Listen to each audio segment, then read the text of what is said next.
ના ઘર પર પણ તંત્ર તવાઈ બોલાવી રહ્યું છે. સુરતમાં અલકેટ પોલીસ દ્વારા ગુનેગારો સામે લાલાંક કરવામાં આવી છે. 3થી વધુ ગુનાનો આરોપી અને કુખ્યાત બુટલેગર સમીર માંડવાની મિલકત પર દાદાનું બુલડોઝર ચાલ્યું. આરોપીએ સરકારની જમીન પર પતરાનો ગેરકાયદેસર ડોમ ઉભો કર્યો હતો. પોલીસ દ્વારા પાલિકાની ટીમને સાથે રાખીને ડિમોલિશનની કામગીરી કરવામાં આવી.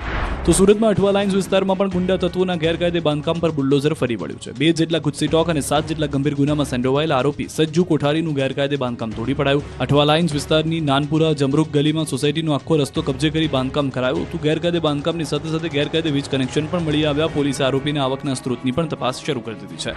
આ તરફ અમદાવાદમાં પણ ચાલ્યું બુલડોઝર. વસ્ત્રાલમાં હોળીના દિવસે ખેલાયેલી હથિયારોની હોળી બાદ પોલીસ અસામાજિક તત્વો વિરુદ્ધ એક્શનમાં આવી ગઈ છે. ત્યારે મેઘાણીનગરમાં 2 બુટલેગરના દબાણને દૂર કરાયા. ચવનપુરા ચકલાથી ઓમનગર તરફ જતા રસ્તા પર પતરાવાળી ચાલીમાં રસ્તા પર પતરાના શેડથી બાંધકામ કરવામાં આવ્યું હતું. આગામી દિવસમાં ચવનપુરા ચકલાથી ઓમનગર તરફ જતા રસ્તા પર પતરાવાળી ચાલીમાં રસ્તા પરનું દબાણ દૂર કરાશે. તો સફળ 5ની તરફ જતા રસ્તા પર ગાર્ડનની સામેનું દબાણ દૂર કરાશે. નવસારીમાં ગેરકાયદે દબાણો પર ચાલ્યું દાદાનું બુલડોઝર. રાજ્યમાં અસામાજિક તત્વોના આતંકને લઈને પોલીસ એક્શન મોડમાં આવી છે. અમદાવાદમાં રાત્રે ઉત્પાત મચાવનારા અસામાજિક તત્વોના ઘરો પર તંત્રે બુલડોઝર ફરી વળ્યું છે. તો અમદાવાદની જેમ નવસારીમાં પણ ગેરકાયદે દબાણો પર તંત્રનું બુલડોઝર ફરી વળ્યું છે. નવસારી જિલ્લા અંતર્ગત ખેરગામના ગુનેગાર પરિવારના સદ્દામ શેખના મકાન પર દાદાનું બુલડોઝર ફરી વળ્યું. સદ્દામ શેખ તેમજ તેના ભાઈ અસીમ શેખ અને અનેક ગંભીર ગુનાઓમાં આરોપી છે.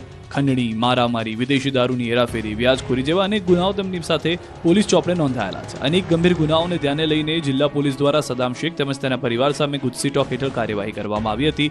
સદ્દામ શેખ દ્વારા 15 વર્ષોથી ખેરગામ તળની જમીન ઉપર 4 મકાનો બનાવવામાં આવ્યા હતા, જેને તોડવા માટે ગ્રામ પંચાયતે પોલીસ બંદોબસ્ત સાથે કાર્યવાહી હાથ ધરી હતી.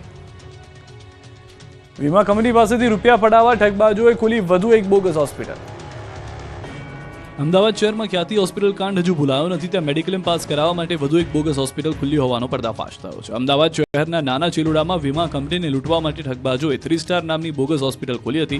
મેડિકલ માફિયાઓએ બોગસ સહી સિક્કા સાથેના બોગસ ડોક્ટર ઉભા કરી એએમસીના બોગસ સહી સિક્કાવાળું સર્ટિફિકેટ બનાવીને ગઠિયાએ દર્દી પાસેથી રૂપિયા પડાવ્યા હતા. વીમા કંપની પાસેથી 4 મેડિક્લેમ પાસ કરાવીને રૂપિયા 2 લાખ લઈ લીધા હતા અને આ અંગે વીમા કંપનીને શંકા જતા વીમા કંપનીના ઇન્વેસ્ટિગેશન ઓફિસરે હોસ્પિટલની મુલાકાત લેતા ભાંડો ફૂટ્યો હતો.